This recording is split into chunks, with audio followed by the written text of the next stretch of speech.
This isn't a shelter, sweetheart. Free treatments down the street.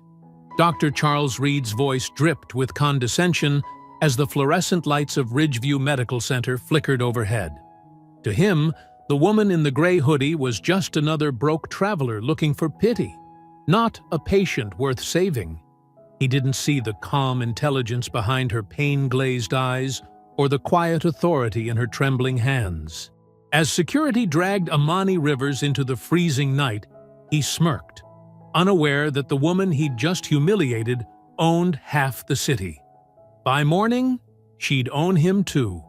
Before we go any further, comment where in the world you are watching from and make sure to subscribe because tomorrow's story is one you don't want to miss. The fluorescent lights of Ridgeview Medical Center's emergency room cast harsh shadows across Amani Rivers' face as she approached the intake desk. Her normally confident stride was reduced to a pained shuffle, one hand pressed firmly against her side. The sharp stabbing sensation that had started on her flight home had only gotten worse. The waiting room buzzed with quiet misery. Crying children, elderly patients slumped in uncomfortable chairs, the occasional wet cough echoing off institutional green walls. The air smelled of antiseptic and stale coffee. Nurse Gina Parker sat behind a plexiglass barrier, her eyes fixed on a computer screen. Her scrubs were wrinkled, her expression blank with the numbness that comes from too many 12-hour shifts. She didn't look up as Amani approached.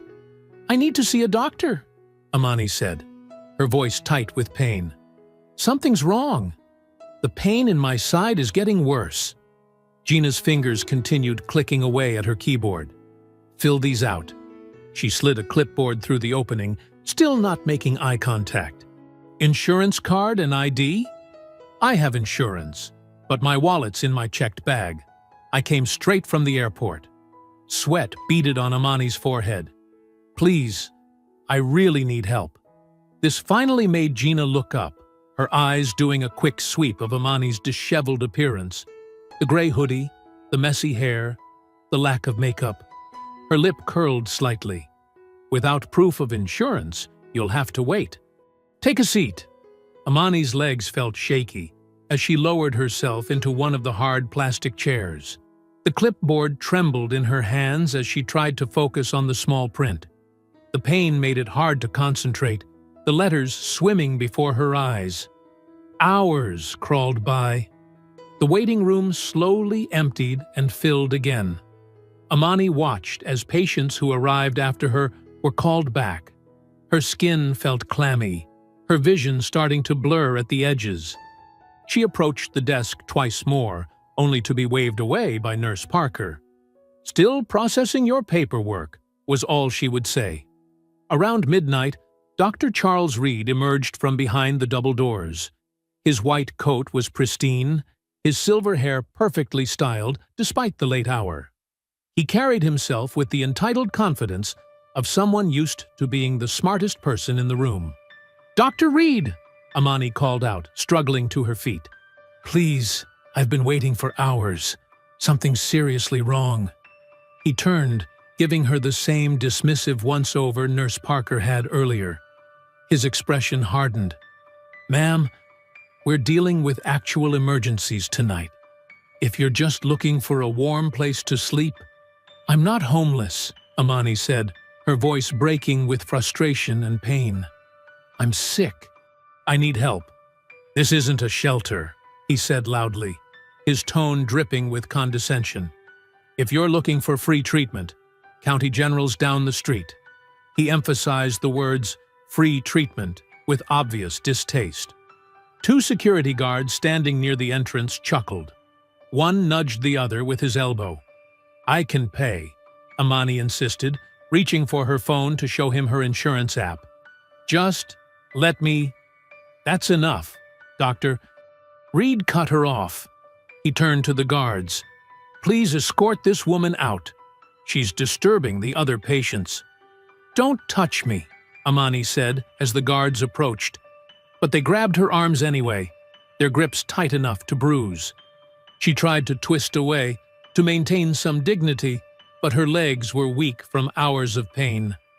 Her feet scraped across the tile floor as they dragged her toward the exit. Her phone slipped from her pocket, hitting the ground with a sharp crack. The other patients in the waiting room watched in uncomfortable silence. Some looked away. Others stared with hollow eyes.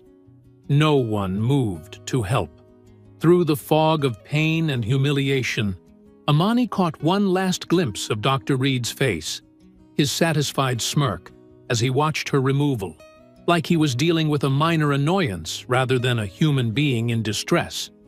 Then the automatic doors slid shut behind her with a soft whoosh, leaving her alone in the cold night air.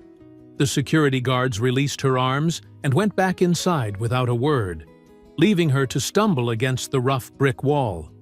The emergency room's bright lights spilled out onto the sidewalk through the glass doors, illuminating the emergency entrance sign above. The same doors she'd walked through hours ago seeking help, now firmly closed against her. Her side throbbed with each heartbeat, a steady reminder of the treatment she'd been denied. Traffic rushed by on the street, headlights cutting through the darkness. A siren wailed in the distance, another ambulance bringing another patient to these same doors. The night air was sharp with approaching winter, cutting through her thin hoodie and making her shiver. Sunlight streamed through the floor-to-ceiling windows of Amani's penthouse apartment, casting warm patterns across her king-sized bed. She blinked awake slowly, her mouth dry from the strong painkillers she'd taken after getting home. The digital clock on her nightstand showed 7:15 a.m. The stabbing pain in her side had dulled to a manageable ache. She'd been lucky to have emergency medication at home, a precaution from previous hospital visits where she'd faced similar treatment, though never quite this extreme. The sound of heels clicking rapidly across hardwood made her turn her head. Julianne Cole burst through the bedroom door, still wearing her coat, her face tight with worry. "Amani, why didn't you call me last night?" "I just got your message about the ER." Julianne dropped her designer bag and rushed to the bedside. "What happened? Are you okay?" Amani pushed herself up against the pillows, wincing slightly. "I'm fine now. Just a bad reaction to something, I think. The pain's mostly gone." "But the ER? They treated you, right?" Julianne perched on the edge of the bed, her sharp business attire contrasting with the rumpled sheets. "Treated me?" Amani let out a bitter laugh. "They treated me like something they scraped off their shoe." Her voice was quiet, controlled, but Julianne recognized the dangerous edge to it. "Their precious Dr. Reed took one look at me in my hoodie and sweats and decided I wasn't worth his time." "He what?" Julianne's eyes widened. "Tell me everything." As Amani recounted the previous night's events, her composed facade began to crack. Her hands clenched the silk sheets as she described the nurse's dismissal, the endless waiting, the security guard's rough handling. "We need to go public with this," Julianne said when she finished, already pulling out her phone. "I still have contacts at the Times. This kind of discrimination—" "No." Amani's tone was firm. "The press would turn it into another sad story about racism in healthcare. Maybe a few angry tweets, some hollow apologies, and then business as usual." She swung her legs out of bed, standing carefully. "Revenge works best behind closed doors." Julianne watched as Amani walked to her desk and picked up her backup phone, the one that hadn't been smashed on the ER floor. "What are you planning? Remember that acquisition we've been working on? The one we've kept quiet?" Amani's fingers flew across the phone's screen. Time to pull the trigger. Understanding dawned on Julianne's face. "Ridgeview Medical Center? But we weren't planning to finalize for another—" "Things change." Amani put the phone to her ear. "Marcus? Yes, I know it's early. I need you to execute those papers we prepared. Immediately." She paused, listening. "Yes, the full acquisition. Wire the funds as discussed." Another pause. "Thank you." She ended the call and turned to Julianne, who was already typing on her tablet. "What do you need from me?" "Call an emergency board meeting, 9 a.m. sharp. Make sure every department head is there, including all medical staff." A small, cold smile played at the corners of Amani's mouth. "Especially Dr. Charles Reed." "They'll want an explanation for the rush," Julianne said, though her fingers never stopped moving across the screen. "Tell them it's a surprise inspection from the new ownership. Don't mention Metasphere or my name." Amani walked to her massive closet, sliding open the doors. "Let them sweat a little. You're going to destroy him, aren't you?" Julianne's voice held equal parts admiration and concern. "Him? He's just a symptom." Amani pulled out a crisp black suit. Armani, tailored perfectly to her frame. "I'm going to expose the whole disease." As Julianne coordinated the meeting, Amani moved through her morning routine with practiced precision. The hot shower eased the last of her muscle aches. She applied her makeup carefully, subtle but flawless, a mask of professional perfection. Her fingers worked swiftly, gathering her thick black hair into a sleek, tight bun. Each movement was deliberate, like a warrior donning armor. The suit jacket settled onto her shoulders with comfortable weight, its sharp lines a far cry from last night's hoodie. "Cars waiting downstairs," Julianne called from the living room. "Meetings confirmed. Everyone will be there."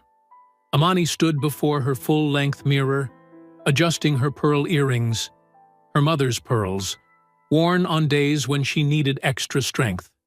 The woman who looked back at her bore no resemblance to the one who'd been dragged from the ER hours ago.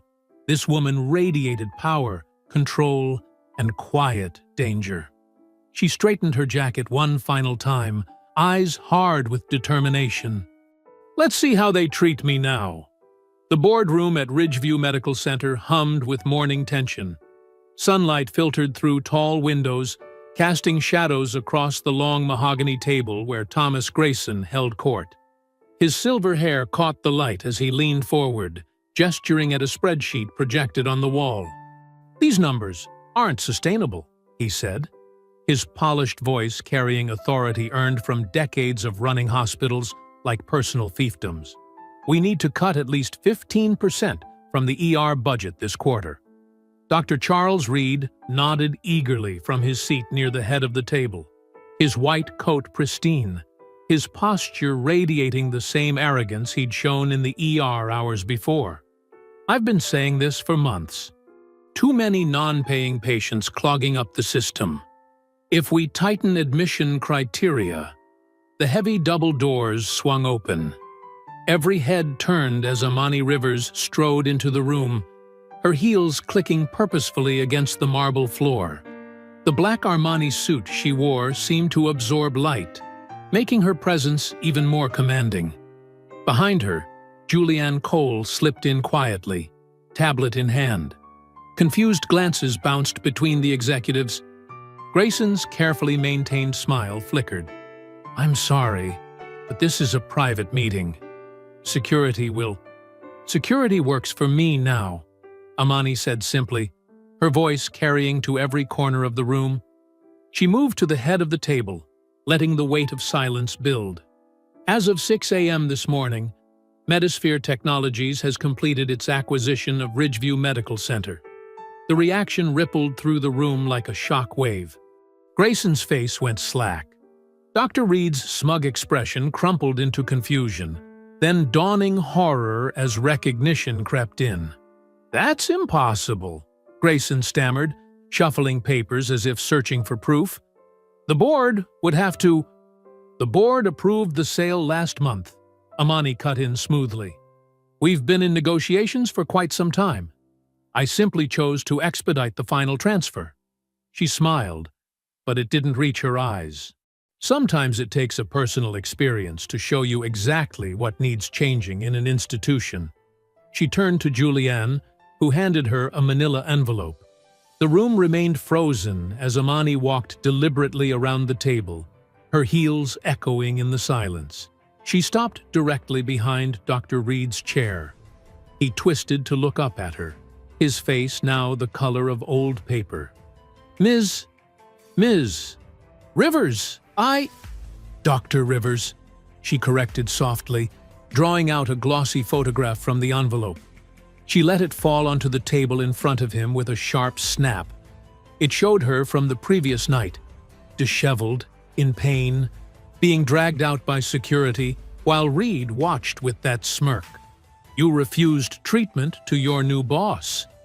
Her words fell like stones in still water. Would you like to explain your exact words to the board? About how this isn't a shelter? About sending me to County General for free treatment?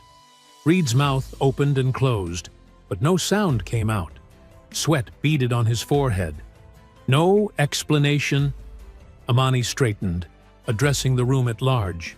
Then let me be clear about my first executive decision. Dr. Charles Reed, you're fired. Effective immediately. The words hung in the air for a moment before chaos erupted. Grayson half rose from his chair, spluttering about contracts and procedures. Other board members whispered urgently to each other, but Amani simply raised her hand, and the noise died. Security, she called out. 2 guards, different ones from the previous night, stepped into the room. Please escort Dr. Reed out and take his ID badge. Reed stumbled to his feet, face flushed with humiliation. You can't. I'll sue. For what? Amani's voice was ice. Discriminating against patients, violating your oath. Please, do sue. Discovery would be fascinating. She nodded to the guards. His office needs to be cleared by noon. The security guards moved forward, one holding out his hand for Reed's badge. After a moment of rigid resistance, Reed yanked it off and threw it on the table. As he was led out, whispers followed him. The same kind of whispers that had followed Amani the night before, but now charged with a very different energy. The meeting continued, with Amani laying out immediate changes to admission policies and patient care standards. But Thomas Grayson watched her with calculating eyes, his fingers drumming quietly on the table. When it was over, Amani took a walk through the hospital corridors, retracing her steps from the previous night. The ER waiting room looked different in daylight, less desperate somehow, though just as busy. She spotted Nurse Gina Parker at the intake desk, watching her approach with undisguised fear. The young nurse's hands shook as she tried to organize papers, clearly remembering her dismissive treatment of Amani hours before. When Amani stopped at her desk, Gina seemed to shrink into herself. Dr. Rivers, I'm so sorry about last night. I didn't know. I should have. Don't worry, Amani said softly, though her tone carried steel underneath. I'm not here for revenge. She leaned closer, making sure Gina met her eyes. I'm here for reform. But something in Amani's gaze, a flash of remembered pain, a promise of accountability, made Gina swallow hard and look away first. The message was clear. Reform wouldn't be gentle, and every person who had enabled the system's cruelty would face their part in it. Amani's new office still held traces of Thomas Grayson's presence. Leather-bound medical texts arranged for show, expensive art that said nothing. She stood at the floor-to-ceiling windows, watching the afternoon sun glint off parked cars below, while Julianne spread files across the mahogany desk. These numbers don't add up, Julianne said, frowning at her tablet. Look at the patient routing data from the past year. She turned the screen toward Amani. The redirect rates for minority patients are nearly triple those of white patients with similar symptoms. Amani moved away from the window, her heels silent on the thick carpet. Show me the diagnostic codes. That's the strange part. Julianne pulled up another chart. Majority of redirects are labeled non-emergency, despite presenting with serious symptoms. Chest pains, severe bleeding, even a soft knock interrupted them. The door opened slightly, and an older black woman in nursing scrubs peered in. Her silver-streaked hair was pulled back neatly, and her ID badge read Ella Davenport, RN. "Sorry to interrupt," she said quietly, her voice carrying decades of carefully measured words. "I heard you were reviewing patient records." She glanced down the hallway before stepping inside and closing the door. "Been waiting 30 years for someone like you." Amani studied the nurse's face. The lines around her eyes spoke of wisdom earned through years of witnessed injustice. "Please, come in, Nurse Davenport." "Ella," the older woman corrected, moving to stand near the desk. Her eyes fell on the spread of files. "I see you've found the redirect patterns. You know about these?" Julianne asked, straightening in her chair. Ella's laugh was bitter and brief. "Honey, I've watched it happen every day since I started here. Young black mother with pre-eclampsia, redirected. Latino grandfather with stroke symptoms, redirected. They call it resource management, but we all know what it really is." She reached into her pocket and pulled out a small notebook, worn at the edges. "I've been keeping my own records, names, dates, outcomes. The ones that haunt me most are the patients who never made it to another hospital." Amani's jaw tightened. "Show me." For the next hour, they cross-referenced Ella's detailed notes with official hospital records. A disturbing pattern emerged. Patients turned away from Ridgeview who later died en route to other facilities or at home. Their deaths were documented in county records, but never connected back to their initial rejection from the ER. "Here," Julianne said suddenly, pointing to her screen. "The billing system has a separate classification for these cases. They're coded as NE redirect, non-emergency redirect. But look at the insurance data." Amani leaned in. "They're still billing for initial assessment? Minimal fees, but yes. Multiple charges per patient, adding up to significant amounts over time. The insurance companies pay out, no questions asked." Julianne's fingers flew over the keyboard. "And the money flows through 3 different subsidiary accounts before landing in an offshore holding company?" "Grayson," Ella said quietly. "He's been running this system for years, takes a cut of every redirect, builds his empire on denied care." She touched the notebook in her pocket. "I've got names of nurses who tried to fight it. They didn't last long." Amani straightened, her decision already made. "I want a full audit. Every redirect for the past 5 years, every death, every dollar." She turned to Julianne. "Get our best data team on this. I want to know exactly how deep this goes." "Amani," Julianne said carefully, "Grayson has friends in high places. State Medical Board, Insurance Commission, even the governor's office. If we start digging—" "Let them come," Amani replied, her voice steel-edged. "I didn't build Medisphere by backing down from bullies with political connections." Ella nodded slowly. "I'll help. I know where the bodies are buried, figuratively and literally.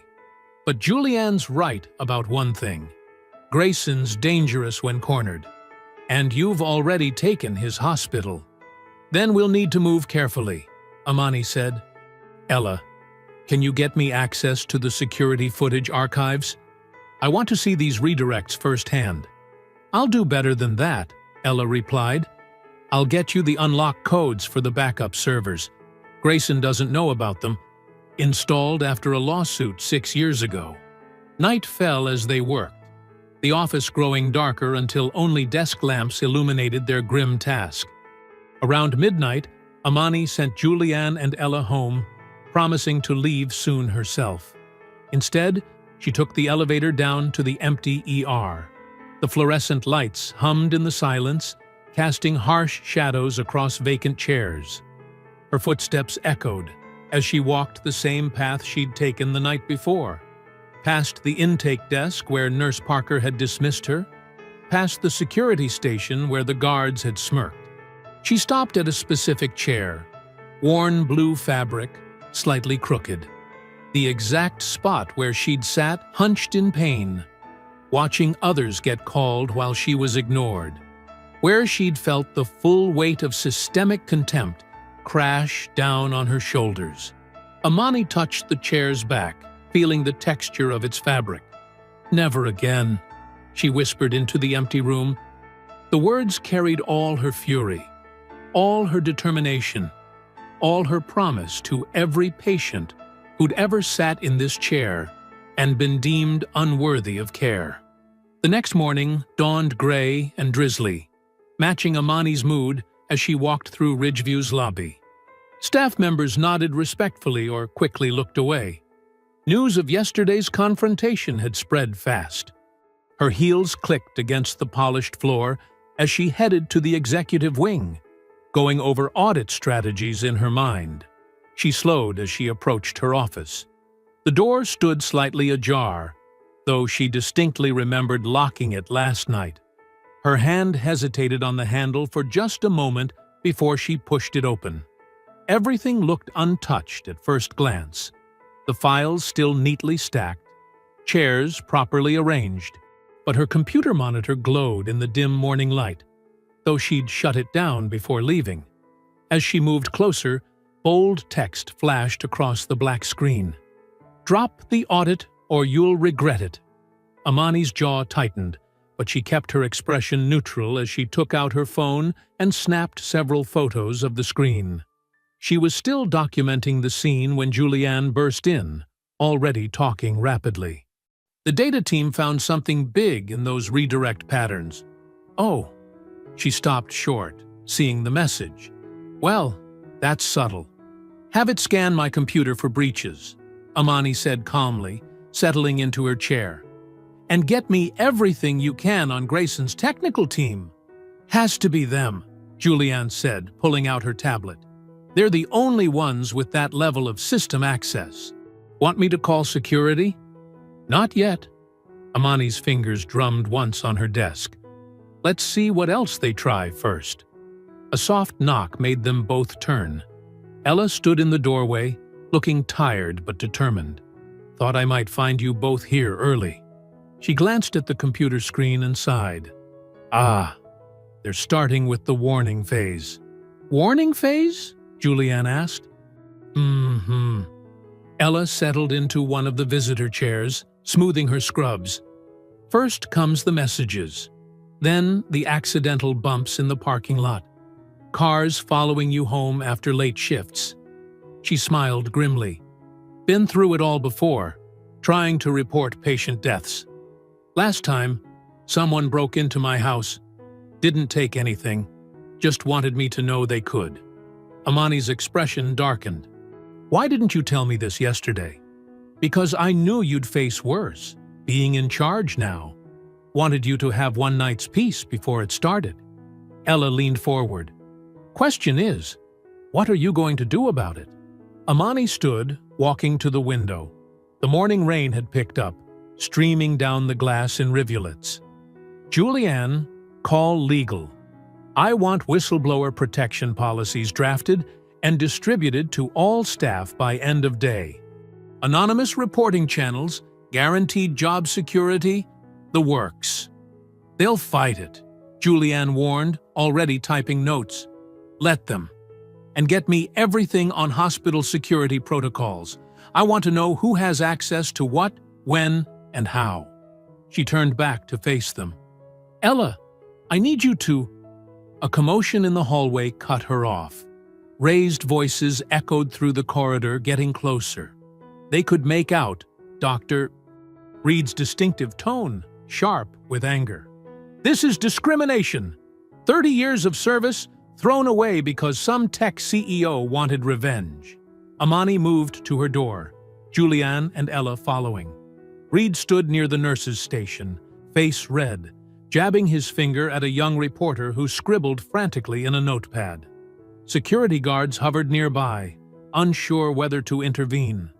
"She's using race to cover her corporate takeover," Reed shouted, clearly playing to his audience.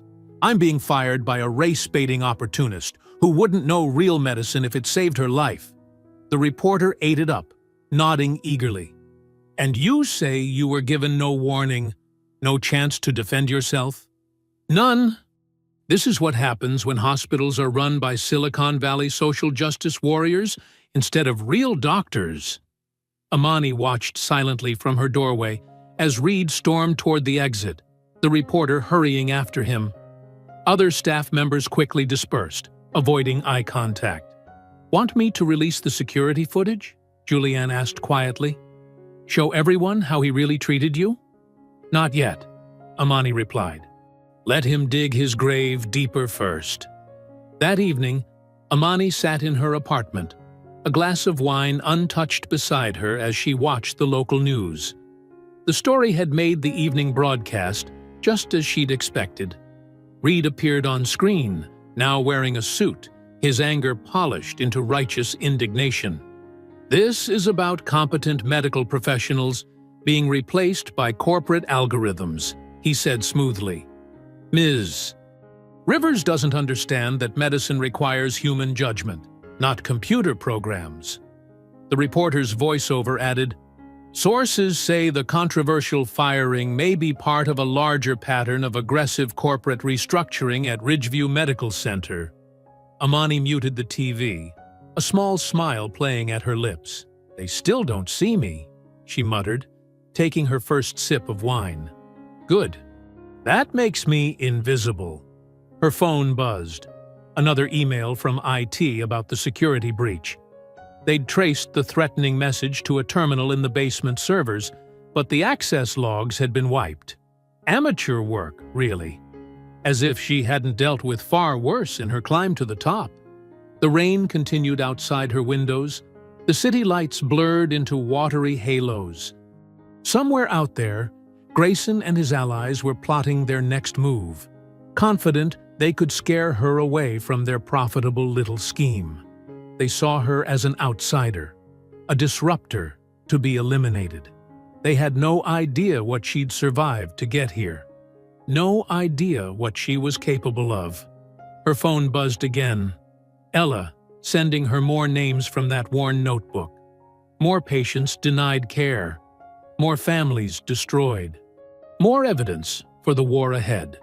The afternoon sun struggled to break through the clouds as Ella hurried into Amani's office, clutching a weathered cardboard box.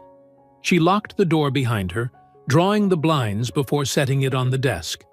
"Been keeping these at my sister's house?" Ella said, opening the box to reveal dozens of flash drives, each labeled with dates spanning back 15 years. "Didn't trust leaving them at home after the break-in." Amani picked up one of the drives, examining the faded label. "What exactly are we looking at?" "Evidence." Ella's voice was tight. "Every time they deleted patient files, I made copies. Started after they lost records of Mrs. Johnson's death in 2008. Sweet lady. Came in with chest pains. They sent her home saying it was anxiety. She died that night." Julianne plugged the first drive into her laptop. "How did you get access to these files?" "Night shift supervisor privileges." Ella's smile was grim. "Amazing what people don't notice when they think you're just another tired old nurse doing paperwork." They spent hours going through the files. Each drive revealed more patients marked as voluntary walkouts, people who supposedly left without treatment. But Ella had been thorough, matching these records with security camera footage, showing something very different. "Look at this one," Amani said, turning her screen. The grainy video showed a young Latino man being escorted out by security while clutching his side. File says he left voluntarily at 10:42 p.m. Video shows him being forced out at 10:39 p.m. "Miguel Ramirez," Ella said quietly, 23 years old, ruptured appendix. By the time his family got him to County General, it was too late. Julianne had been keeping count. That's 47 cases so far, predominantly Black and Latino patients, all marked as walkouts, all actually turned away. "And those are just the ones I could document," Ella added. "There were so many others." Amani stood, pacing the office. "This isn't just a few racist doctors. The records were altered, security footage archived instead of deleted, billing codes changed. She stopped at the window. This runs through multiple departments: administration, records, security, billing. All reporting to Grayson. Julianne finished. I need to talk to him. Amani checked her watch. He should still be in his office. Amani? Wait, Julianne protested. We need to document everything first, get our legal team. But Amani was already heading for the door. Keep going through those drives. I want to see his face when he realizes what we have. She found Grayson in his office, perfectly pressed suit, still immaculate despite the late hour. He looked up with that practiced smile that never reached his eyes. Ms. Rivers, to what do I owe the pleasure? 47 patients, Thomas. Amani sat across from him, uninvited. That's how many we've confirmed were marked as walkouts after being forcibly removed. How many more are there? His smile didn't waver. I'm not sure what you're referring to. Really? Miguel Ramirez doesn't ring a bell? Or Maria Santos? James Wilson? All dead because this hospital turned them away, then covered it up. Those patients chose to leave. We have the security footage. Amani leaned forward. All of it. 15 years worth. Along with the altered records, deleted files, and changed billing codes. Want to try again? Something flickered in Grayson's eyes. A brief flash of uncertainty before his mask of confidence returned. He leaned back, straightening his tie. You have no idea what you're stepping into, he said softly. This hospital serves a vital role in the community. Change is disruptive, dangerous even, for everyone involved. Is that a threat? Simply an observation. He stood smoothly. Now, if you'll excuse me, I have a dinner engagement. Amani watched him leave, his expensive shoes clicking down the hallway. She waited until his footsteps faded before pulling out her phone to text Julianne. Back in her office, they were still going through files when Amani's phone buzzed. Unknown number.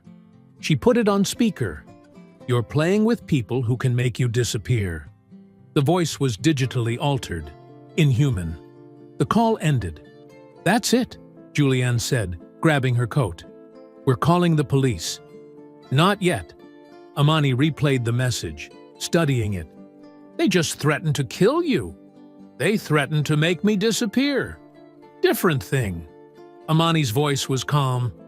And they're scared enough to make threats, which means we're close to something big.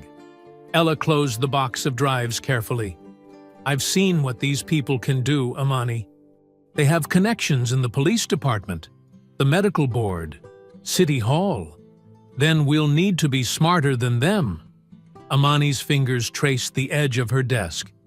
Keep going through the files. I want every patient name, every altered record, every deleted video. Build the case so tight they can't wiggle out. And then, Julianne asked, then we make sure the truth doesn't disappear. She looked at the box of drives. Ella, how many copies of these files do you have?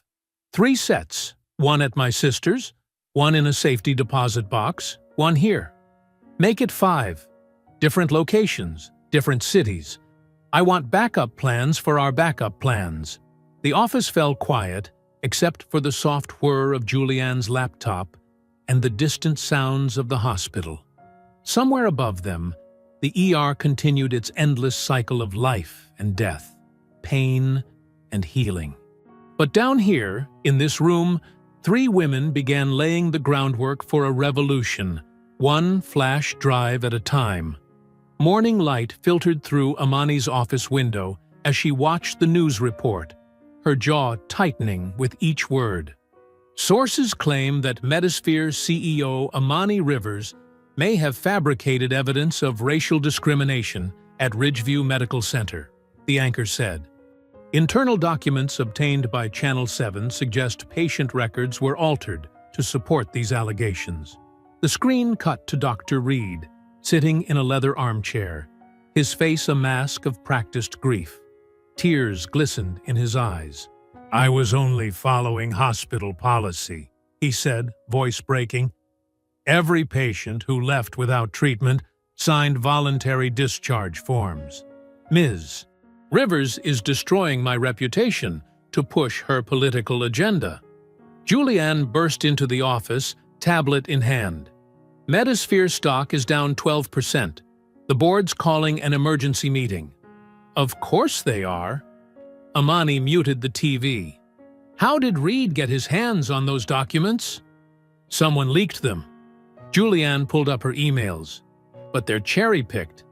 They only show the altered records, not Ella's originals." Amani's phone buzzed. Another board member demanding answers. She'd been dodging calls all morning. "They want me to make a statement," she said. "Deny the investigation, say it was all a misunderstanding. Maybe we should—" A knock interrupted them. Ella stood in the doorway, her usual composed demeanor cracking slightly. "You need to see this." She held up her phone. The screen showed her small brick house covered in spray-painted slurs. The words "race traitor" stretched across her front door in dripping red paint. "They did this last night," Ella said quietly. "My granddaughter saw it first. She's 8. Amani's hands clenched into fists. "I'll have security at your house within the hour. We'll get cameras installed, change the locks." "That's not all." Ella handed her an envelope. "This came certified mail this morning." Inside was a letter from Reed's lawyer threatening a defamation lawsuit unless Amani publicly retracted her slanderous accusations within 48 hours. "They're trying to bury us," Julianne said. "The stock drop, the media spin, the lawsuit threat. It's coordinated. And effective." Amani watched another email pop up from the board. "They're attacking our credibility because they know it's our word against theirs. The files could be disputed. Records can be questioned." She stood suddenly, pacing the office. "We need something they can't deny. Something visual." "The security footage?" Julianne asked. "Most of it's corrupted or deleted," Ella said. "They're thorough about covering their tracks, but not perfect." Amani stopped pacing. "The night they threw me out, that footage has to exist somewhere. A CEO being dragged out by security? That's too juicy not to save." "The digital copies are gone," Julianne reminded her. "I checked every server." "What about physical backups?" Amani turned to Ella. "Where does Ridgeview store their old security tapes?" "Basement archives." Ella's eyes widened. "They keep everything from the last 5 years in cold storage. But it's restricted access, keycard only." "I'm the owner of this hospital," Amani said. "I have access everywhere." She checked her watch. "It's almost midnight. Night shift will be focused on the ER. Perfect time for some late-night filing." "I'm coming with you," Julianne insisted. "No." Amani grabbed her coat. "Stay here with Ella. Keep going through those drives. If anyone asks, I'm homesick, stressed about the media coverage." She pulled a small flashlight from her desk drawer. "If I'm not back in 2 hours, call our lawyers." "This is crazy," Julianne protested. "At least let security." "Security reports to Grayson," Ella cut in. "The fewer people who know, the better." The hospital corridors were dim and quiet as Amani made her way to the basement stairs. Her heels clicked softly on the tile, each sound making her wince. She should have worn sneakers. The basement level was even darker, lit only by emergency exit signs that cast everything in a dull red glow. The air was thick with the smell of old paper and dust. Her flashlight beam caught rows of metal shelving stretching into the shadows. Amani found the security archive section marked by faded labels. 5 years of surveillance footage, hundreds of labeled boxes. She started with the most recent year, working backward. The minutes ticked by as she searched. Her phone buzzed. A text from Julianne. "Board wants emergency meeting tomorrow, 8 a.m. What should I tell them?" Amani ignored it, focusing on the dates. 3 months ago, 2 months, 1. There, the week of her ER visit. Her hands shook slightly as she pulled the box from the shelf. Inside were dozens of backup drives, each labeled with dates and camera locations. She found the ER footage quickly. Someone had tagged it with a red dot. Special interest, clearly. But why keep it if they were trying to hide evidence? Unless... The sound of a door creaking open echoed through the basement. Footsteps. Someone else was down here. Amani quickly pocketed the drive and slid the box back in place. The footsteps were getting closer. She clicked off her flashlight, pressing herself against the shelves as a beam of light swept past the end of the row. Her heart pounded. The security patrol wasn't due for another hour, which meant whoever was down here had the same idea she did. Find the evidence before someone else could. The footsteps stopped. Another light beam cut through the darkness. They were searching the shelves systematically. It was only a matter of time before they reached her row. The drive felt heavy in her pocket as she weighed her options. Run for the stairs? Try to sneak past them? Stay hidden and hope they gave up? The light grew brighter. Closer. She could hear breathing now. More than one person. The beam of light swung closer. Amani held her breath, pressing deeper into the shadows between the metal shelves. Just as the footsteps reached her row, a familiar whisper cut through the darkness. "Amani? Where are you?" Relief flooded through her. "Ella?" The veteran nurse appeared at the end of the row. Flashlight beam pointed down. "Sorry to scare you. I couldn't let you do this alone." "I told you to stay upstairs," Amani whispered, though she was grateful for the company. 35 years at this hospital, Ella said quietly. "I know every corner of these archives, and I know which boxes they don't want us to find." She moved purposefully down the row, running her fingers along the shelf labels. "Here." She pulled down a heavy box marked Administrative Records 2023. Inside, beneath a layer of paper files, was a hard drive with a simple label. Incident 1342. "What is it?" Amani asked. "Everything they tried to bury." Ella's voice was grim. "I've seen them add to this box for years. Never knew exactly what was on it. But I knew it was important by how careful they were with it." Amani pulled out her laptop, hands trembling slightly as she connected the drive. A password prompt appeared. "It's encrypted," she muttered. "Try Grayson 1942, Ella suggested. "It's his father's birth year. He uses it for everything." The screen unlocked, revealing dozens of video files. Amani clicked the first one, footage from the ER waiting room, dated 3 months ago. A young black woman clutching a crying baby, pleading with the desk nurse. Dr. Reed appearing, speaking sharply, pointing to the door. Security escorting them out. "I remember her," Ella whispered. "That baby had a fever of 104. They said it wasn't urgent enough." They watched file after file. An elderly Latino man experiencing chest pains, dismissed as probably indigestion.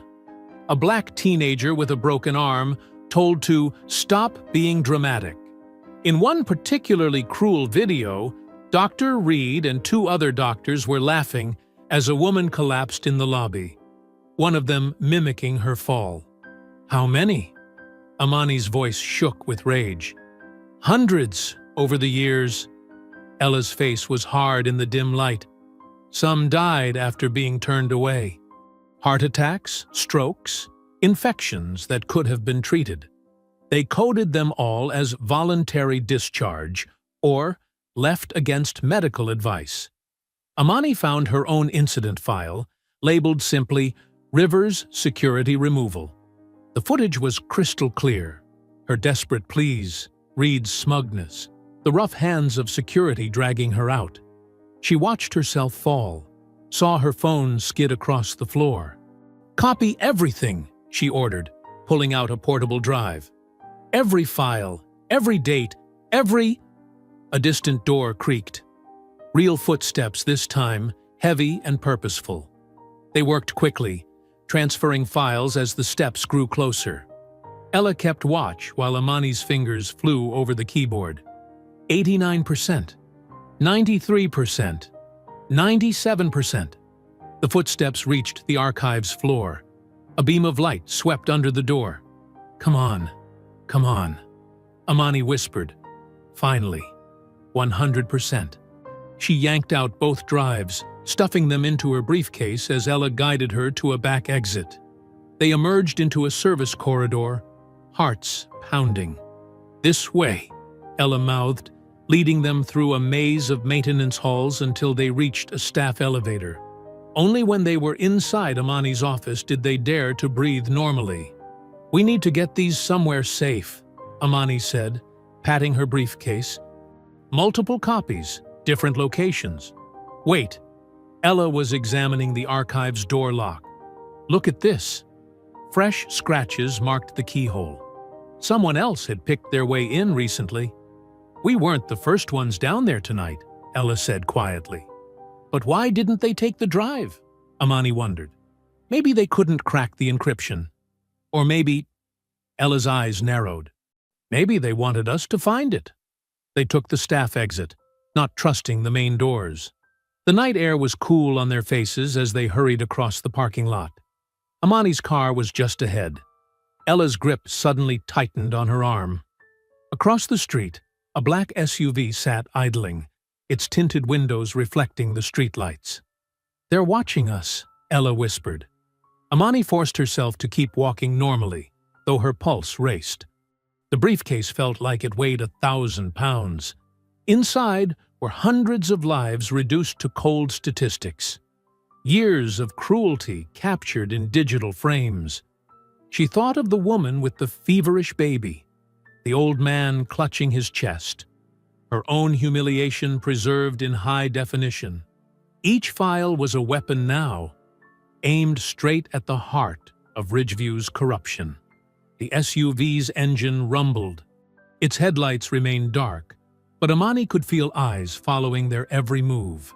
She unlocked her car with steady hands, refusing to show fear. "They're not going to stop us," she said quietly as they got in. "Not anymore." The evidence was secure in her briefcase, multiple lives' worth of injustice waiting to be exposed. But as she started the engine, Amani knew the real battle was just beginning.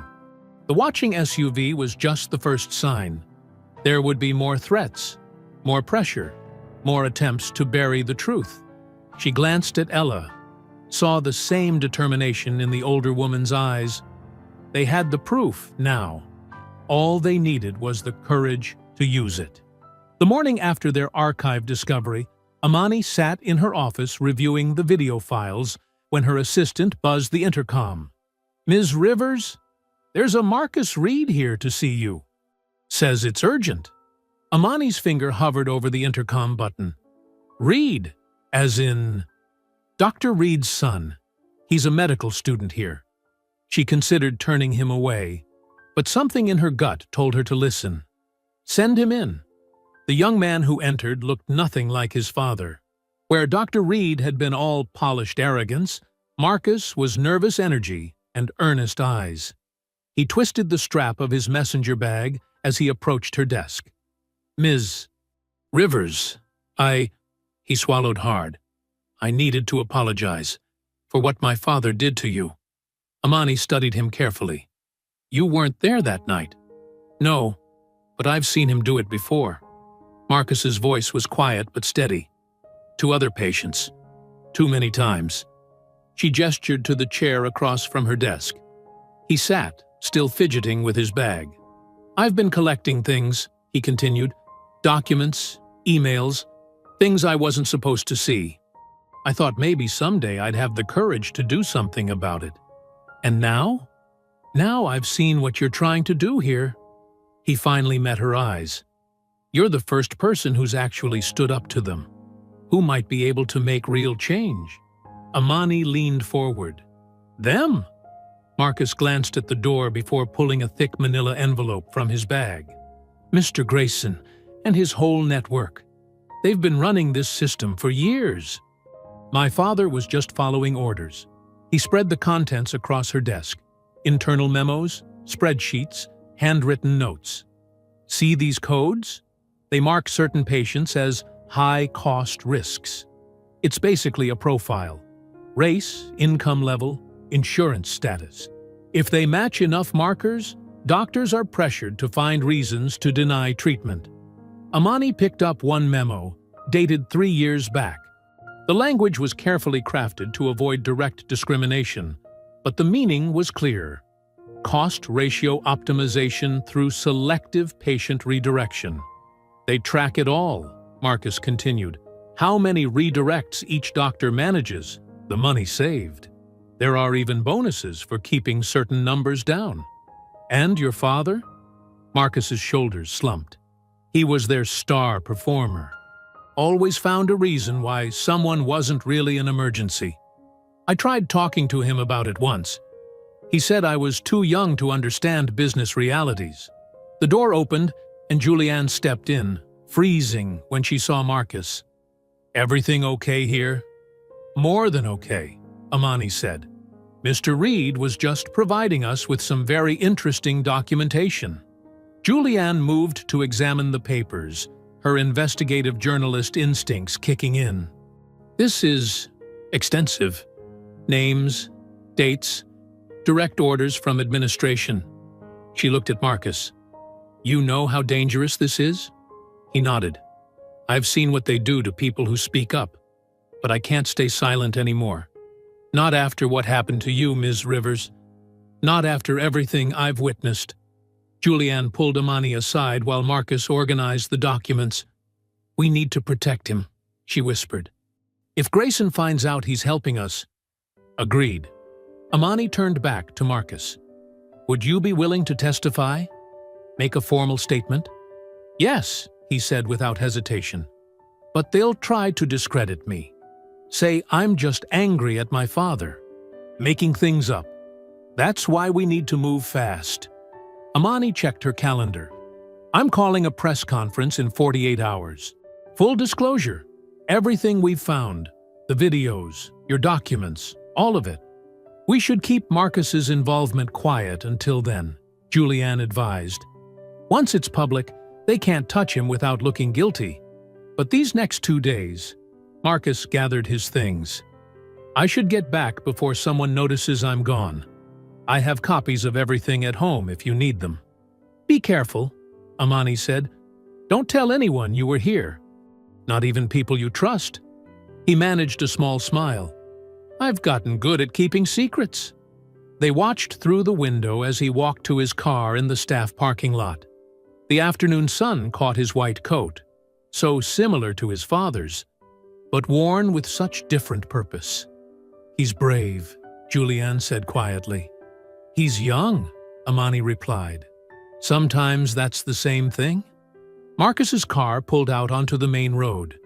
Amani turned back to her desk, already planning the press conference, when Julianne gasped. "Oh my God!" Amani spun around just in time to see a black SUV ram into Marcus's smaller car. The impact sent his vehicle spinning across lanes, metal screaming against metal. The SUV backed up and struck again, driving Marcus's car through the guardrail. "Call 911!" Amani was already running, Julianne right behind her. They sprinted across the parking lot as the SUV peeled away. No plates visible. Marcus's car had rolled down the embankment, coming to rest on its side. Smoke rose from the crumpled hood. The driver's side was crushed inward, the windshield a spiderweb of cracks. "Marcus!" Amani climbed down the slope, hearing sirens in the distance.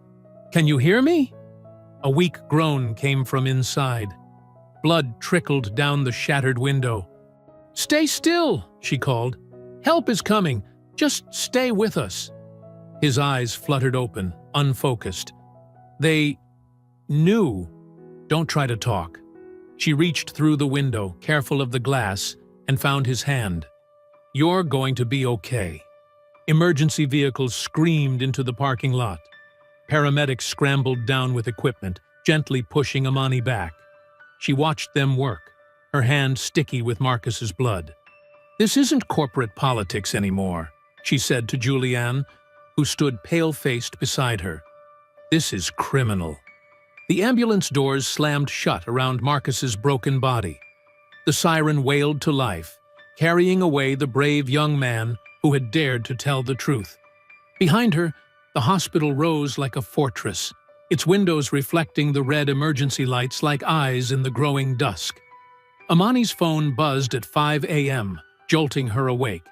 27 missed calls. Hundreds of notifications.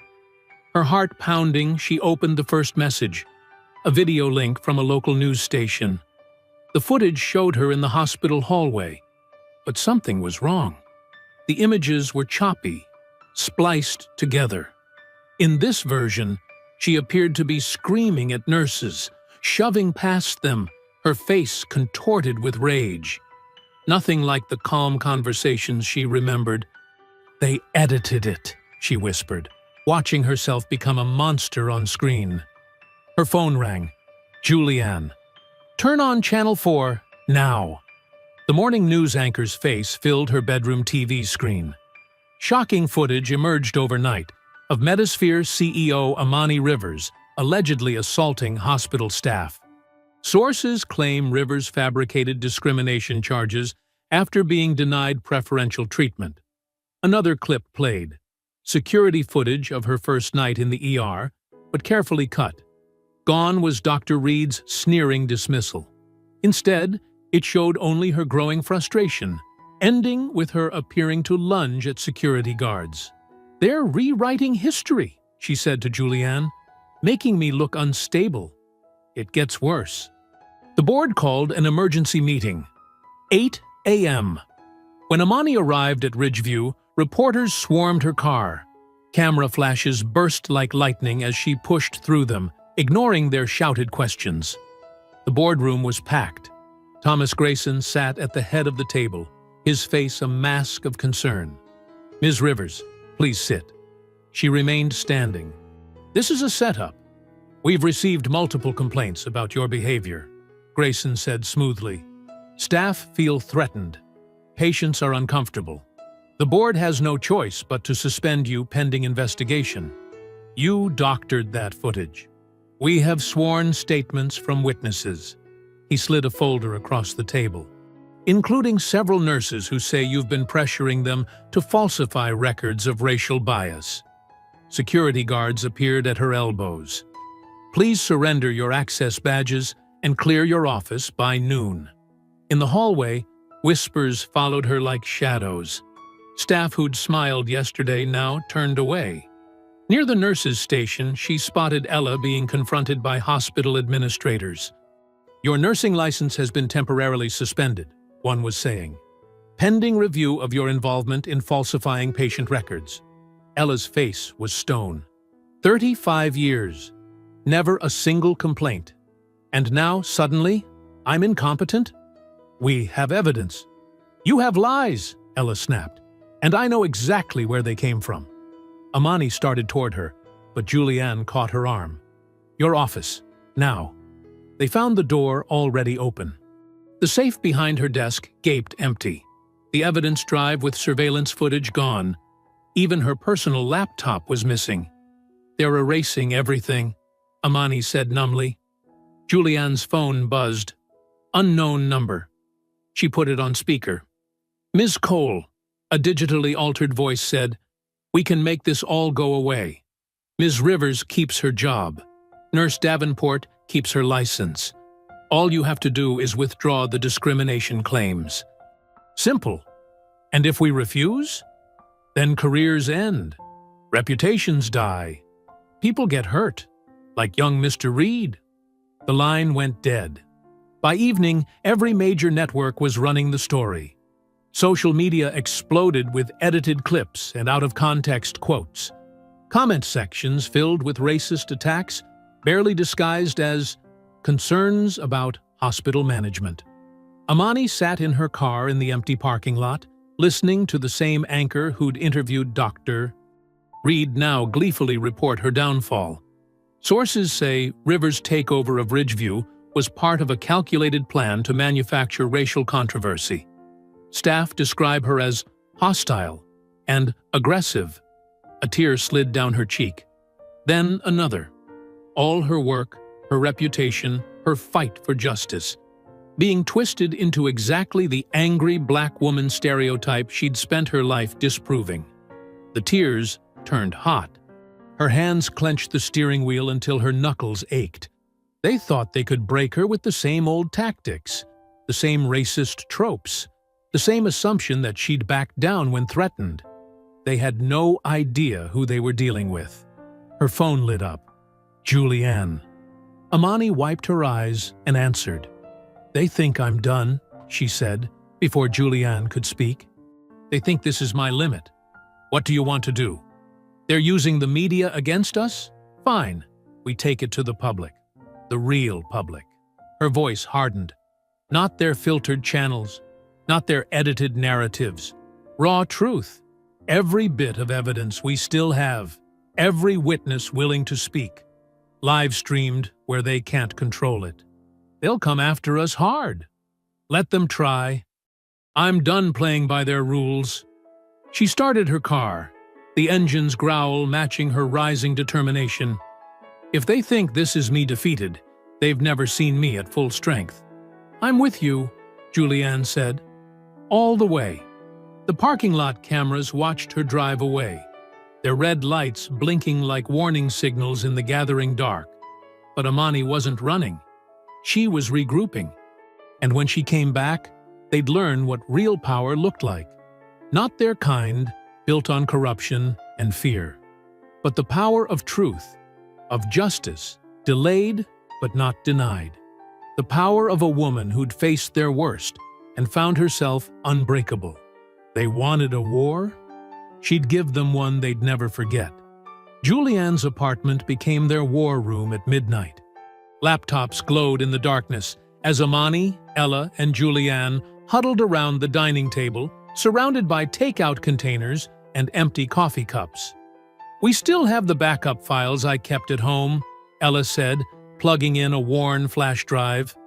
"They didn't know about these." Julianne's fingers flew across her keyboard. "I've got contacts at 3 independent news sites ready to publish.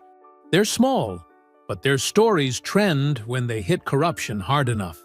Amani studied a list of hospital staff on her screen. "We need inside witnesses, people who'll speak up despite the threats."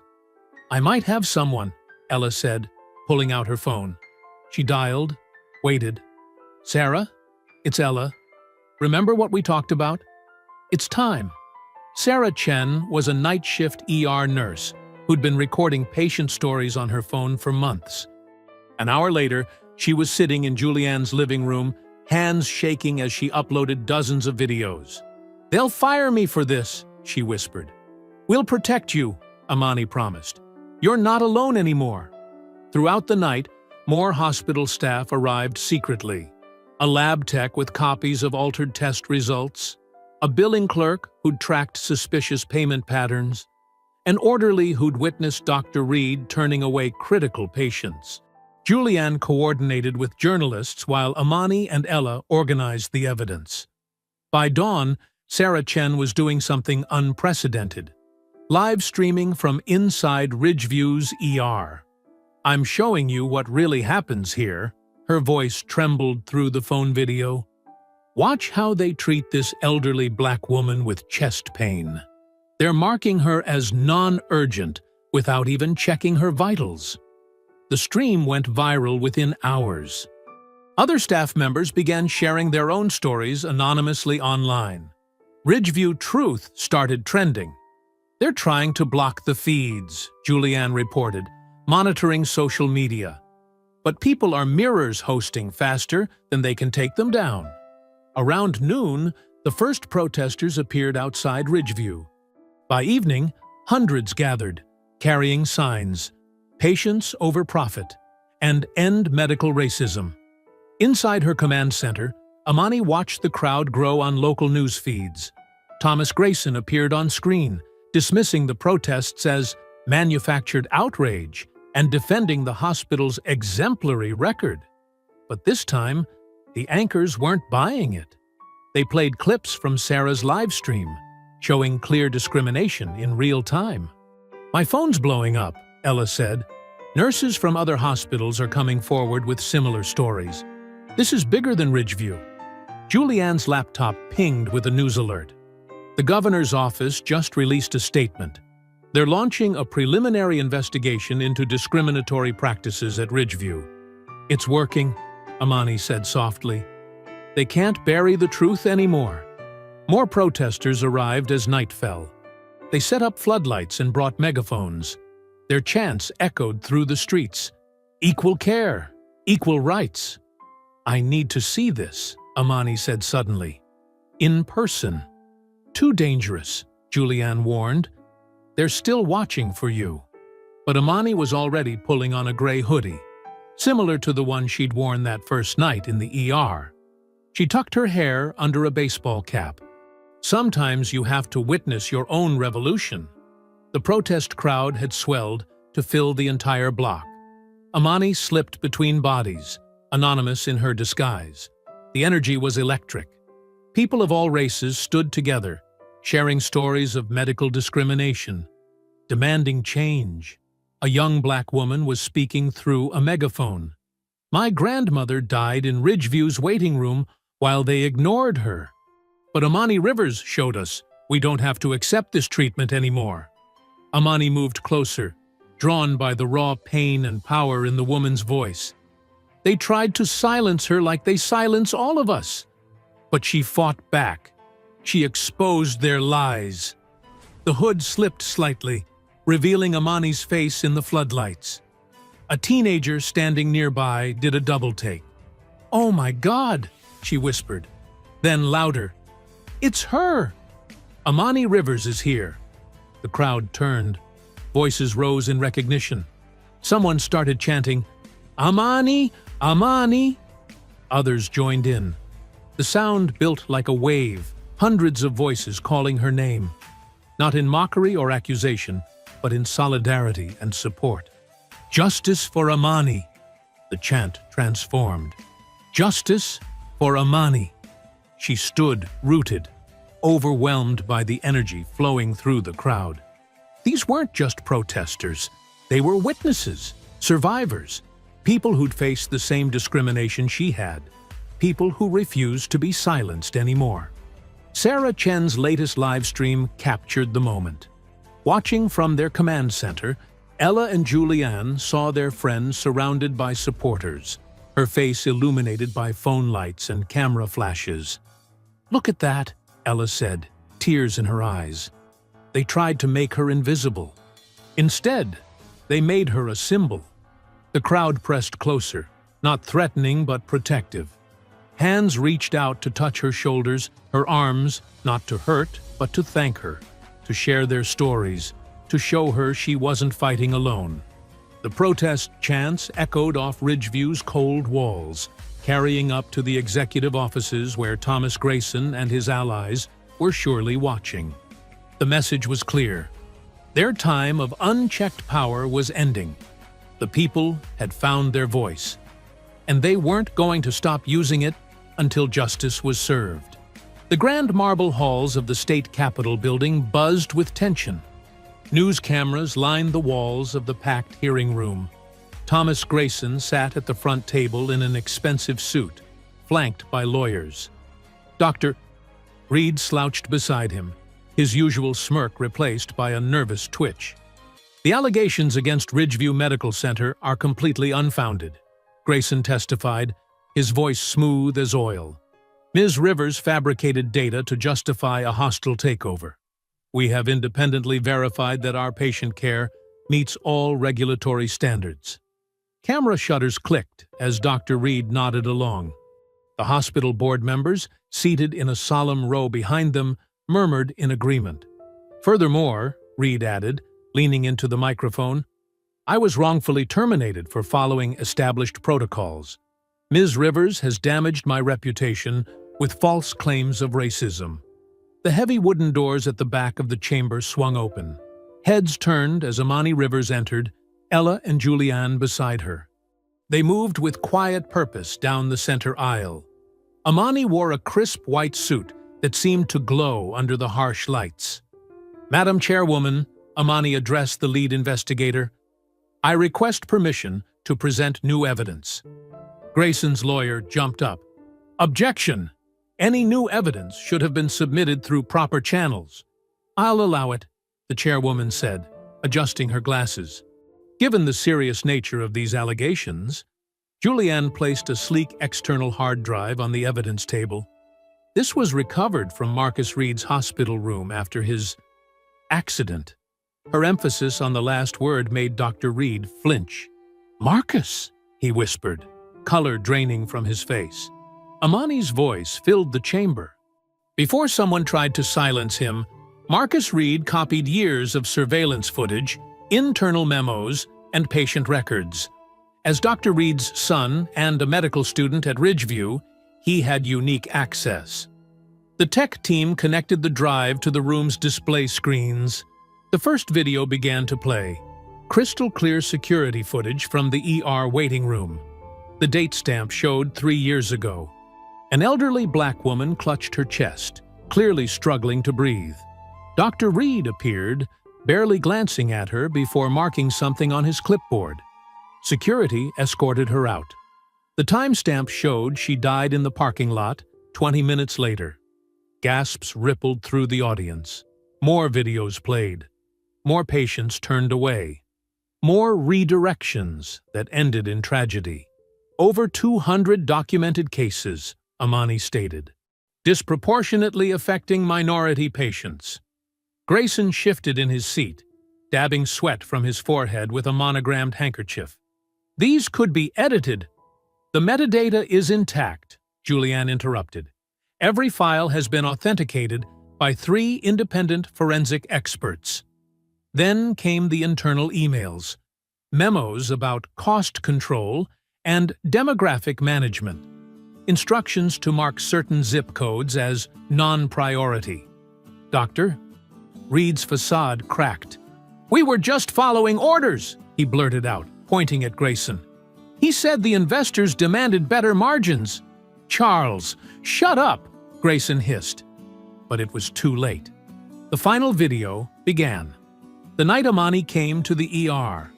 The footage showed her clear distress, Reed's dismissal, the brutal escort out. But this version had audio. "We're not a charity case," Reed's voice rang through the speakers. "Go somewhere else if you want handouts." The current Reed slumped in his chair as his recorded self continued spewing racist assumptions. Ella stepped forward next, her voice steady. "I've worked at Ridgeview for 35 years. I documented every incident, every cover-up, but I was afraid to come forward alone. They made sure we were all afraid." She pulled out a thick binder. These are signed statements from 47 current and former staff members. Details of threats, retaliation, forced silence. The chairwoman's face hardened as she flipped through the pages. Grayson stood abruptly, his chair scraping back. "This is a witch hunt," he shouted. "These proceedings are illegal. I demand we adjourn immediately." Amani stepped closer to his table, her voice cutting through his panic like a blade. "No, Mr. Grayson.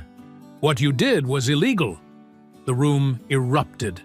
Reporters shouted questions. Cameras flashed like lightning. In the chaos, Dr. Reed crumpled forward, head in his hands. His lawyer frantically whispered in his ear. Grayson's face twisted with rage as he realized his carefully constructed world was collapsing. He jabbed a finger at Amani. "You think you've won? You have no idea who you're dealing with. I have friends in order." The chairwoman's gavel cracked like a gunshot. "Mr. Grayson, I suggest you exercise your right to remain silent, because based on this evidence, you'll be exercising that right quite often in the near future." State police officers appeared at the doors. The chairwoman nodded to them, then turned to address the packed chamber. "This hearing will recess while the Oversight Committee reviews this new evidence. Mr. Grayson and Dr. Reed will remain in the building for questioning. As the officers approached, Grayson's lawyers huddled around him. Reed sat motionless, destroyed by his own son's testimony. The board members whispered urgently among themselves, already trying to distance themselves from the scandal. As the hearing room descended into chaos, Grayson grabbed Reed's arm and pulled him into a side hallway, away from the cameras and microphones. His polished facade had cracked, revealing raw desperation beneath. "Listen carefully," Grayson hissed, pinning Reed against the wall. "Get to Ridgeview. Now. Wipe the servers clean before the feds show up. Everything in the basement archives? Gone." Reed's eyes darted nervously. "But that's destruction of evidence." "You're already finished," Grayson sneered. "Unless you want federal prison, do what I say. I'll make sure you have enough money to disappear." Before Reed could respond, a commotion erupted in the main chamber. Through the doorway, they saw Marcus Reed being helped to the witness table. He wore a thick neck brace, his face still bruised from the accident. The sight of his injured son made Reed freeze. "I need to testify," Marcus announced, his voice carrying across the now silent room, "about what I witnessed at Ridgeview Medical Center." Grayson cursed under his breath and slipped away, leaving Reed paralyzed in the doorway as his son began to speak. "I saw my father turn away patients based on their race and economic status," Marcus testified. "Not just once, hundreds of times. Mr. Grayson gave the orders through coded memos about cost management and demographic optimization, but we all knew what it meant." Marcus's hands trembled as he continued. "When I gathered evidence to expose this, someone tried to kill me, ran my car off the road. I can't prove who ordered it, but I know why it happened." Reed stumbled forward into the chamber, drawn by his son's words. The cameras swiveled to capture his stricken expression. "Marcus," he croaked. "Son, please." "No, Dad." Marcus met his father's gaze steadily. "I won't be silent anymore. Not after what I've seen. Not after what you did to Ms. Rivers and countless others." Something broke inside Reed. He lurched to the witness table, shouldering past his alarmed lawyer. "It's true," he blurted into the microphone. "All of it. Grayson told us which patients to turn away. Said it was about profit margins. But we knew. We all knew. I told myself I was just following orders." His composure crumbled completely. "I became exactly what I swore I'd never be. A coward. A bigot. My own son had to nearly die to make me see it." The hearing room erupted again. Reporters shouted questions. Cameras flashed frantically. Through it all, Amani sat perfectly still, watching justice unfold. Suddenly, an FBI agent burst through the doors. "Federal agents are at Ridgeview Medical Center. Someone's trying to access the server room." The chairwoman's gavel cracked. "Dr. Reed, Mr. Grayson, you are not to leave this building." But Grayson had vanished. Reed slumped in his chair as state police moved to flank him. At Ridgeview, FBI teams swept through the corridors, securing evidence. They found Grayson's assistant frantically feeding documents into a shredder. In the basement, IT staff were caught midway through a server wipe. "Step away from the computers," an agent ordered, weapon drawn. "Hands where we can see them." Hours later, Amani stood in the ER hallway, the same spot where she'd been humiliated months ago. The floor gleamed under harsh fluorescent lights as federal agents led a handcuffed Dr. Reed past in slow procession. He looked smaller now, diminished. His white coat was gone, replaced by the shame of his exposed prejudice. Their eyes met briefly as she stood tall in her crisp suit, a living reminder of his fatal underestimation. Reed opened his mouth as if to speak, but no words came. Amani didn't break her silence as he shuffled past. She didn't need to. The click of her heels on the tile as she walked away said everything necessary. Marcus watched from a nearby chair, still wearing his neck brace. His father's handcuffed form disappeared around the corner, the same corner where he'd turned away so many desperate patients. "Ms. Rivers," Marcus called softly. "What happens now?" Amani paused, looking back at the young man who'd risked everything for truth. The ER waiting room behind him was filled with patients of all backgrounds, being treated with equal urgency and care by Ella's newly trained staff. "Now," she said, "we rebuild. The right way." Through the windows, news vans still crowded the parking lot. Reporters would want statements about Grayson's escape, about the federal investigation, about the sweeping changes coming to Ridgeview. But for this moment, in this hallway, where injustice had once reigned, justice itself walked quietly past in handcuffs. The symbolism wasn't lost on the hospital staff who paused to watch. This was the same corridor where Reed had wielded his prejudice like a weapon. Now he shuffled through in chains, stripped of his power to harm. Ella appeared beside Amani, touching her arm gently. "The FBI wants to interview more staff members about the evidence destruction attempt." Amani nodded. "Make sure they have everything they need." She looked around at the bustling ER, now operating as it always should have, treating every patient with dignity and care.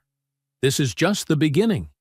Federal agents continued to move through the building, boxes of evidence in their arms.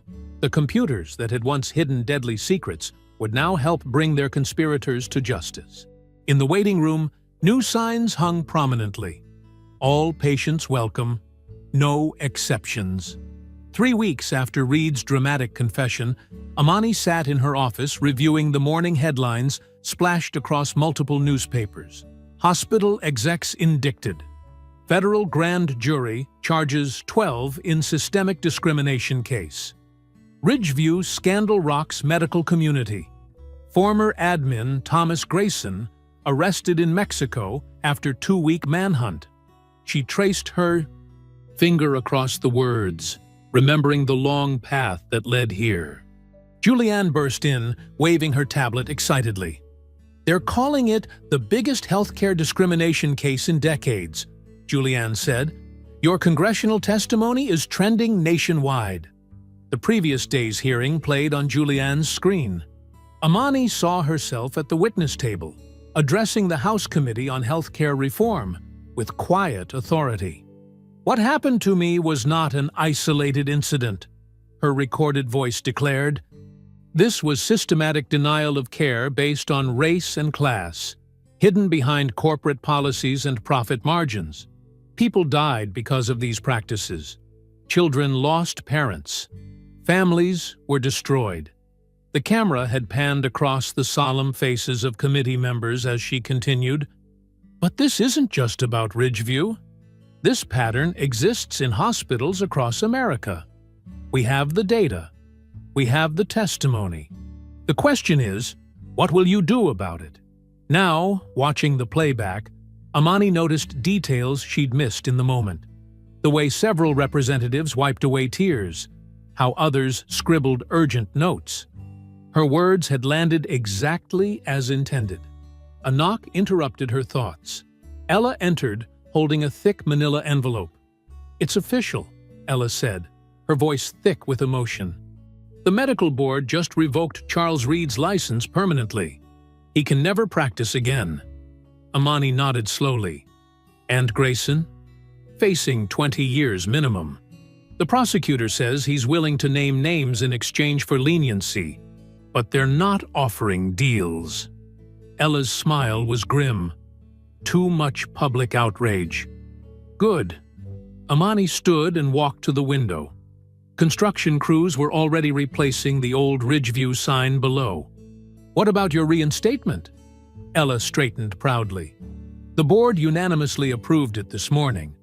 But," she paused, "this director of patient advocacy position you're offering? Are you sure?" "There's no one better," Amani said firmly. "You protected patients in secret for decades. Now you can do it openly, with real authority. Tears welled in Ella's eyes. "Never thought I'd see this day." A gentle tap at the door revealed Marcus, looking stronger now without his neck brace. He carried a laptop displaying colorful charts. "The diversity initiative projections you asked for," he said. "We've already got 30 hospitals interested in implementing the new bias detection AI protocols." Amani gestured him in. "Show me." Marcus laid out his presentation with the careful precision of a young doctor-to-be. His father's downfall had only strengthened his determination to reform medicine from within. "The software flags potential discrimination in real time," he explained. "Wait times, treatment disparities, pain medication rates. Everything that was hidden before becomes visible." "Exactly what we needed when I first walked into that ER," Amani mused. "How soon can we launch?" "The pilot program's ready whenever you are." Marcus's eyes shone with purpose. "We can prevent what happened to you from happening to anyone else." Julianne poked her head in. "They're ready for the ceremony." Amani smoothed her jacket and took a deep breath. "Let's not keep them waiting." Outside, hundreds had gathered for the hospital's grand reopening. Community members, patients, staff, and media filled rows of chairs. Many held signs reading, "Thank you, Ms. Rivers," and "Healthcare is a human right." As Amani took the podium, she saw familiar faces. The nurses who'd witnessed her humiliation now stood tall in fresh uniforms. Former patients who'd been turned away sat with their families, finally seen and valued. "When I first came to this hospital," she began, "I was judged by the color of my skin and the clothes I wore. Today, we begin a new chapter." She gestured to the veiled sign above the entrance. "This institution will no longer be a place of discrimination and fear. Instead, it will lead the fight for equality in healthcare." At her nod, workers pulled the covering away, revealing gleaming letters. "The Rivers Institute for Equal Care." The crowd erupted in cheers and applause. Ella wiped tears from her eyes. Marcus beamed with vindication. Even some of the reporters looked moved. "But this is more than just a name change," Amani continued. "We're implementing new technology to prevent bias, new training to challenge prejudice, new policies to ensure every patient receives equal care." She paused, surveying the sea of faces. "Most importantly, we're creating a model that other hospitals can follow. Because what happened here wasn't unique to Ridgeview. The disease of discrimination infects our entire healthcare system. But today, we begin the cure." More applause thundered across the courtyard. As Amani stepped back, she caught sight of a familiar figure slipping through the crowd. The young mother she'd seen being turned away that first night. Now she carried a healthy baby, and both wore bright smiles. Ella squeezed her hand. "You did it. We did it," Amani corrected.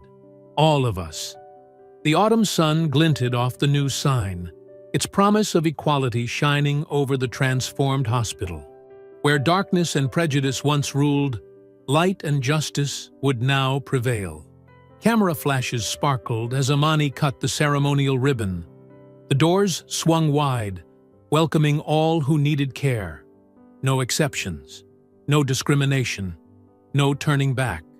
Morning light streamed through the newly installed floor-to-ceiling windows of the ER lobby, casting warm rays across the polished floors. Amani Rivers stood in the exact spot where, months ago, security had dragged her across these same tiles. The memory felt distant now, like a fading bruise. The walls, once an institutional beige, now glowed with soothing blue tones. Living plants dotted corner spaces, bringing life to what had been sterile and cold. But the biggest change wasn't in the decor. It was in the energy of the place. At the front desk, Nurse Gina Parker looked up from her computer screen, offering a genuine smile to an elderly black woman who approached, clutching her side.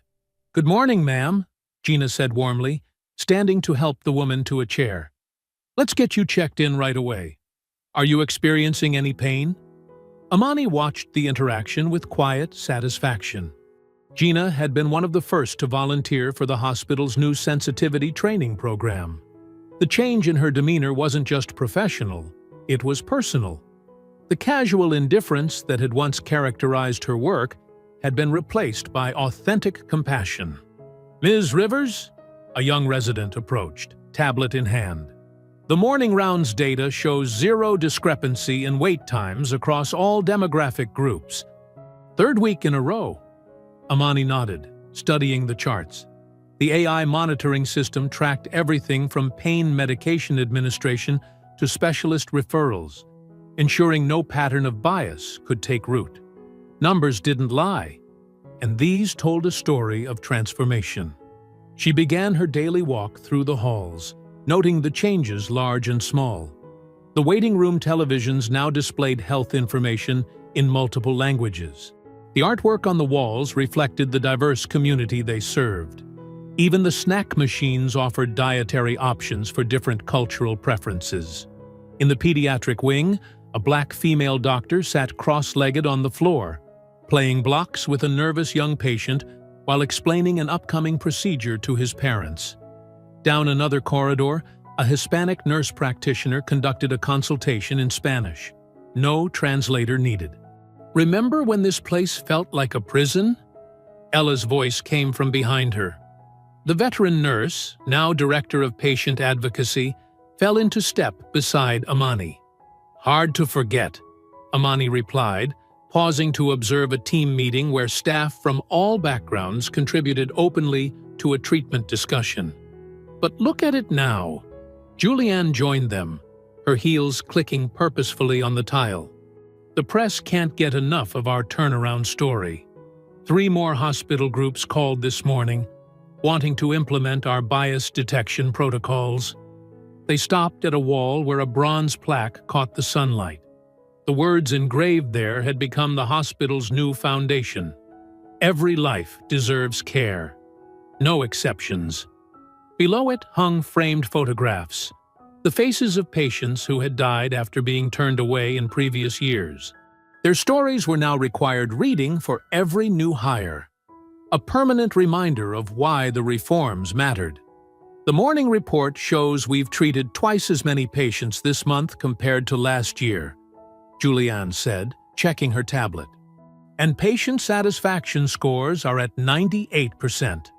Numbers matter," Amani agreed. "But it's the individual stories that count." She gestured to where a Muslim family was being treated with respect, their religious dietary requirements noted without hesitation, prayer space readily offered. Through the entrance doors, they could see Marcus working with the new mobile care unit. The converted van, painted with the Rivers Institute logo, provided basic medical services to underserved neighborhoods. Today, he was helping an elderly man check his blood pressure, speaking gently as he recorded the results. "Your son would be proud," Ella said quietly to Amani. "And your mother, too." Amani touched the locket at her neck, containing a photo of her mother, the nurse whose death from medical neglect had first inspired her career path. She always said the system needed to change from the inside out. They watched as Gina efficiently processed new arrivals, treating each person with equal urgency and respect. The nurse caught Amani's eye and gave a small nod, acknowledgement of how far they'd both come from that first terrible night. "Dr. Reed's old office is finally being converted," Julianne mentioned. "The new Community Health Education Center opens next week." "Perfect timing," Amani replied. "The first class of medical students starts their bias awareness rotation on Monday." They passed the security desk, where 2 new officers, specially trained in de-escalation and cultural sensitivity, greeted visitors warmly. No more intimidation, no more assumptions. Everyone who walked through these doors was treated first and foremost as a human being deserving of care. Through the windows, morning sun illuminated the hospital's new sign. The letters caught the light. Rivers Institute for Equal Care. A beacon of hope where there had once been only fear and prejudice. Amani stepped outside into the warm air, tilting her face up to study those letters. Behind her, the hospital hummed with purpose. Every patient valued, every life honored, every wound tended with equal care. "Justice doesn't heal every wound," she said softly, thinking of all those who had suffered before change came. But watching Marcus help another patient into the van, seeing Ella guide a family through the doors, observing Gina's gentle attention to each person who approached her desk, she knew it was a good start. I hope you enjoyed that story. Please share it with your friends and subscribe so that you do not miss out on the next one. In the meantime, I have handpicked 2 stories for you that I think you will enjoy. Have a great day.